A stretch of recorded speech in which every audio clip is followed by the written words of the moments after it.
Hello ka-abroad. Ito po. Tatanim po tayo nitong mga bulbs o mga onion. Ito po yung flower niya. Oh. Yan po. So, ito po. Imamasa po natin ito. Bali, ito po, minamasa po natin yan. Tapos, ano mga ka-abroad. Sa instruction po dito. Bali, itong bulaklak na to. Bali, ibabaw natin na ang 12 cm. Parang halos 1 foot. Tapos yung distansya 1 foot. So para by June, July mamumulaklak na po to o flowering na. So ano po, variety po ng maganda pong klaseng kulay po yan. So yan po lahat yung kulay na yan. Bali dito po sa work. So yan po yung yung lalagyan ko pins po. Mula doon yan.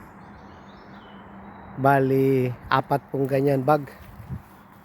4 na bag, so is 50 pieces per 1 bag. 200 pieces po yung bubutas natin.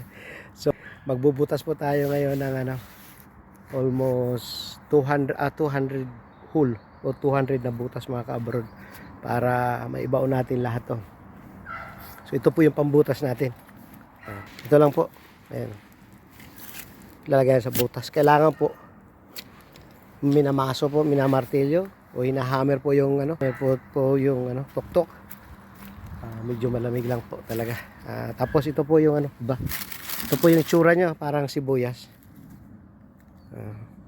Pero kailangan ito na sa ilalim, sa ibabaw, para sa the same onion, pero mas maliit sa onion. So, yan, from dito na po yan, haba yan. So, yan po. Hanggang doon sa dulong-dulo. Tapos lahat ng pins po mga ka-abroad, lalagyan din natin. Pati pa mukhang susobra po yata lahat. Pero titingnan po natin mga ka. So yan po yung pangalan ng flower na yan. Yan po yung pangalan. So ang taniman po March, mga June, July yata mamumulaklak. Bali 1 foot the ground. Tapos yung distance halos 1 foot din po mga ka-abroad.